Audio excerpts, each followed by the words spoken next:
Think about the smartest person you know. Really picture them.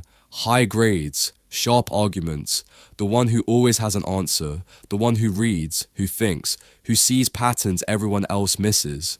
Now ask yourself one question. Are they rich? Probably not. This is one of the more uncomfortable facts about money and intelligence. If financial success were just a function of how smart you are, the smartest people would be the wealthiest people. The ones who understood systems, probabilities, compound interest, they'd be the ones winning. But they're not. Research consistently shows that intelligence predicts academic performance, career trajectory, problem-solving ability in complex environments. But its relationship with long-term financial outcomes is surprisingly weak. And when you dig into why, something strange starts to emerge. It's not that smart people make worse decisions than everyone else. It's that their intelligence creates specific traps, ones that average intelligence people aren't even susceptible to. That's the part nobody explains. The first trap is called the overconfidence effect, and this one is uncomfortable to look at closely. When intelligent people make a decision, they do something that most people don't. They construct a detailed justification for it. They research, they analyze, they find data, they build a logical case. The problem? That process feels like due diligence. It feels like being careful. It feels like doing more than the average person. But it's often something else entirely. Psychologists call it motivated reasoning. The conclusion arrives first, emotionally, intuitively. Then the intelligent brain goes looking for evidence to support what it already wanted to do. The smarter you are, the more convincing the story you can build. Think about it. The average person buys an expensive car because they want it. The intelligent person buys the same car because they've completed a detailed cost-benefit analysis that conveniently concludes they should buy the car. Same outcome, better story, deeper confidence that the decision was correct. And confidence is expensive because confident wrong decisions don't course correct, they compound. The second trap is what researchers call analysis paralysis. And here's how it quietly destroys financial progress. Most financial decisions don't require perfect information. They require good enough information plus action. But intelligent people generate options. That's their default mode. Give an intelligent person a problem and they'll immediately see 5 potential solutions, 3 edge cases, and at least 2 things that could go wrong with each approach. This is genuinely useful. In certain environments, in wealth building, it's catastrophic. The average person doesn't understand compound interest well enough to overthink it. They're told to invest early and consistently, so they do. The intelligent person understands compound interest, but they also understand market cycles, tax optimization, portfolio theory, risk management, and 15 other relevant variables. So they spend months, sometimes years, refining the optimal approach. While the clock runs, there's a paper from Princeton that looked at high IQ individuals and long-term financial decision-making. The finding was striking. Above a certain intelligence threshold, financial outcomes didn't improve. In some measures, they got worse. Not because the decisions were less logical, but because the decisions were being made later, or not at all. The marshmallow test famously measured whether children could delay gratification. The children who waited went on to have better outcomes decades later, but here's the follow-up finding most people don't know. Later research showed the waiting behavior had less to do with willpower and more to do with whether the child believed the environment was reliable, whether the researcher would actually come back with the second marshmallow. Smart people, raised in uncertain environments, often don't delay. Not because they can't resist, but because they've learned that waiting doesn't always pay off. The behavior looks like impatience. The root is something more complicated. This is more or less what this channel is about. The hidden mechanics behind why intelligent people make predictable mistakes. In money, in psychology, in how we all live now. If that's interesting to you, there's more here, worth knowing. Anyway, the third trap is the one that almost never gets talked about.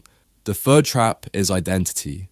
Smart people spend their whole lives being recognized for their intelligence. It becomes the core of how they see themselves. the organizing principle of their self-image. And that creates a very specific relationship with money. Intelligent people buy things that signal taste, refinement, judgment, not just expensive things, the right expensive things, the obscure record, the independent film, the restaurant nobody's heard of, the brand that's too subtle for most people to notice. These purchases aren't about comfort or luxury in the traditional sense. They're votes for a version of yourself, and self-images are bottomless. You can spend your entire life funding the identity of being the person who understands things, and end up with nothing to show for it except a very well-curated set of opinions about what's worth appreciating. There's a term in behavioral economics called identity protective cognition. When a belief is tied to who we are, we don't evaluate new evidence neutrally. We evaluate it in terms of whether it threatens the identity.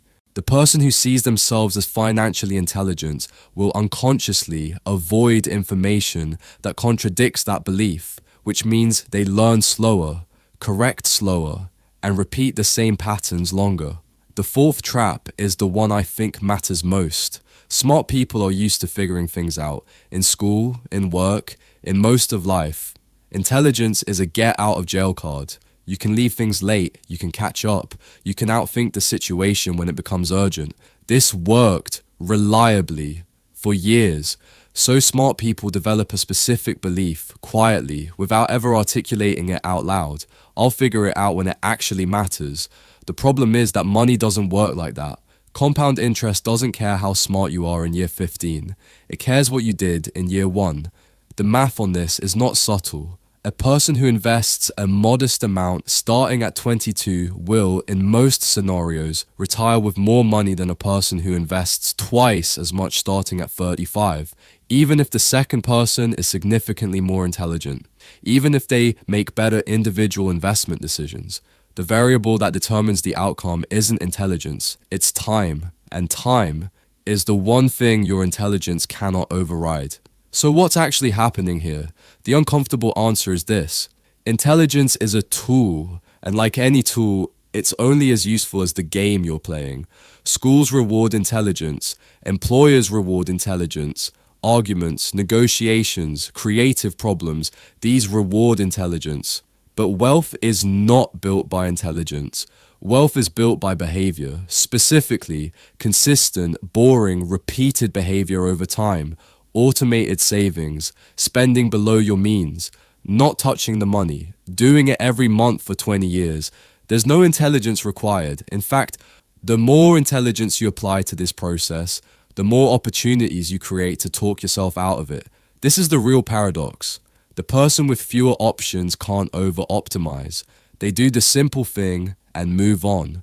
The person with the many options, the smart person, can always find a reason to wait, a reason to adjust, a reason to improve the strategy before implementing it.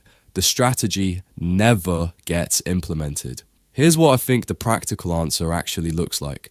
The smartest move a genuinely intelligent person can make with their money is to remove as much intelligence from the equation as possible.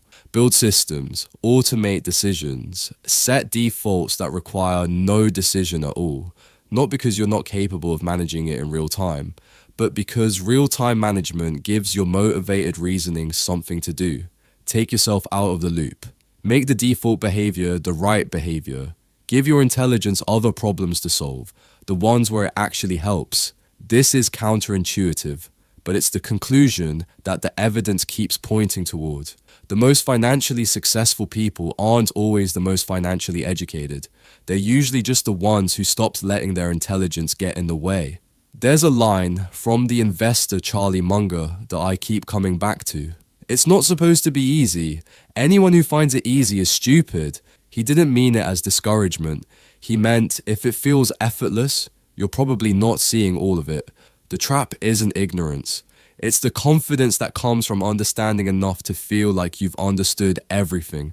That feeling is where most of the money goes.